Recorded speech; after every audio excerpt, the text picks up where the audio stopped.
Hi there, it's Paulie here.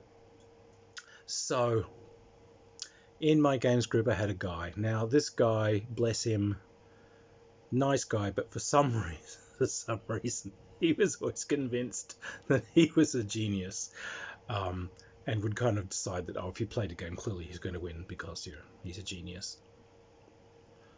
Yeah, he was hanging out with role-playing gamers and war gamers, So good luck with that, pal. But we would go to a thing called CanCon, the Canberra Games Convention. Now, it largely did miniatures and so on, but it did have role-playing games and so on. So it was the one Australian Games Convention to, always try and get to if you're in the eastern states. If you're in the western states, where I am these days, forget it. That's an $800-900 trip. But we would catch a bus there from Melbourne and head up and do the con, etc. Now, the problem with Canberra is Canberra was constructed in a tissy fit between Sydney and Melbourne, back in 1903.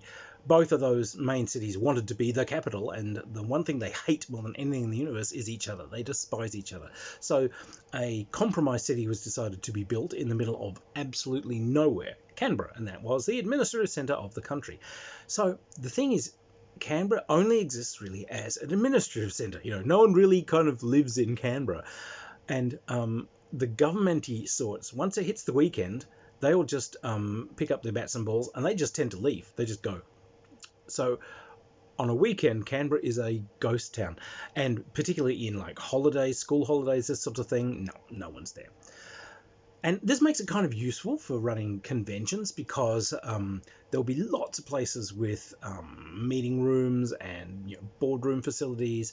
There'll be campuses and so on that'll just be empty. So they're kind of happy to rent you some space to do a convention in.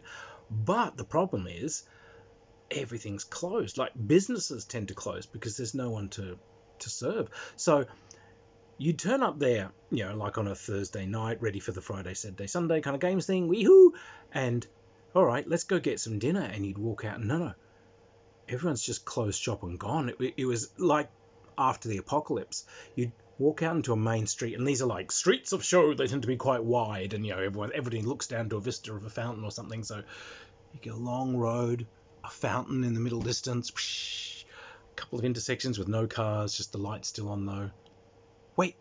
Wait, 500 yards away, you'd see two other gamers wandering lost across an intersection, looking around. You go like, hello, hey, have you found anything to eat? No, the map says there's a 7-Eleven here. Yeah, there is, it's closed. What? So, you wanted the place, and eventually someone would find somewhere ridiculous that was open. There'd be like a weird little diner or something, and the entire convention would thunder down there and just tell these people, please stay open all weekend. And you jettle back and forth. And so, weird times. But we go to a CanCon, and we have us a good time. Oh, and we get back to the bus station, and god damn it, we missed the buses by about 12 minutes. They've just gone. It's like, oh Christ! So there's a big, huge kind of square. There's a big bus terminal, but it's just empty. It's just echoing. There's nothing there. There's no businesses open. There's no 7-Eleven. There's nowhere to get a drink. Nothing. We check the timetables, and the next bus is like 4 hours till the next bus to Melbourne. Oh God! And there's timetables there for every single bus and train service in the country for some reason. So you want train timetables for Cooper PD or whatever.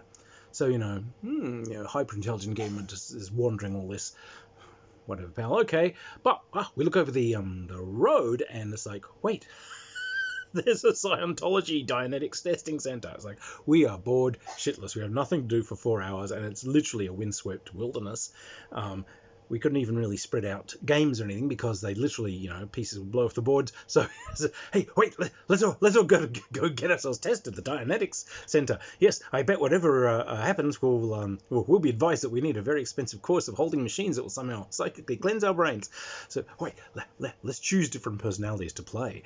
Okay. So we wander in there, and yes, come, let us test your personalities. I think it's very important. Oh, we do too. So, okay, could you just fill out this form? Why? You want samples of my handwriting, don't you? Oh, what? Do you collect those? Are you forging checks? Boy, you know. Certainly, sir. Everyone's playing some kind of persona. But hyper-intelligent gamer starts filling out the forms, and one of the things on the form it basically says was, are you the sort of person that would obsessively collect bus and train timetables, even for places that you are likely never to visit? And he's trying to get a perfect score, of course, because he is, you know, a perfect genius. Ticks these things, and he says no. And of course, when the other gamer sees this and leaps in, Jacques, hey, excuse me. What does it mean if you lie in your form? What does it mean if you lie? What if you mean to lie in your Dianetic form? Does that mean you're sick? Does that mean you're really mentally sick? Does that mean you need like extra special treatment because you're a sick person who lies on their form? So, well, I did not lie on my form. I said, yes, he did. Check his pockets. I bet he's got like 15 different timetables on him. And yeah, this guy had been obsessively collecting every single timetable in the place. He's got bus timetables for Cooper Pedy. He's got the train timetables for Darwin. You know, they're all in there. Oh, the people look very understanding. Well, why did you feel you had to lie to us? It's like, I think maybe we should talk about your problems leading off.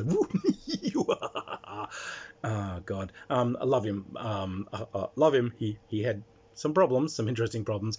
I have to say, this guy honestly did keep a Risk diary. Hand to God. He had a diary on him that recorded the individual dice rolls that he made whenever he played the board game Risk, so that he could remember exactly what he'd rolled and replay each and every game. Let's be quite clear on this. Risk isn't worth it. Jesus, that thing's tedious. But, you know, that's what he did. So when they pulled that joke in Red Dwarf, it's like, no. I know a guy. This is an actual thing. The person who wrote that script knows one. So, yeah, he would do the same for role-playing games. He would keep a journal and jot down the rolls that he had made in different role-playing games and against which skill. And when I asked him why he did it, it's like, well, then he can see, depending on the umpire, he can see which skills are rolled against the most. And so when he has to roll characters again next time, he knows with that particular umpire, he needs to emphasize these skills over these ones, etc. So, yeah, definitely on the spectrum, and in a very odd way. Anyway, gaming, unique world, but yes, Jacques, bus and timetables. Oh my God. Yeah, I think he really did have about 30, and he had them for, like, you know, he had them for underground rail systems on for small country towns that haven't been occupied since 1908. But anyway, that was him. Bye.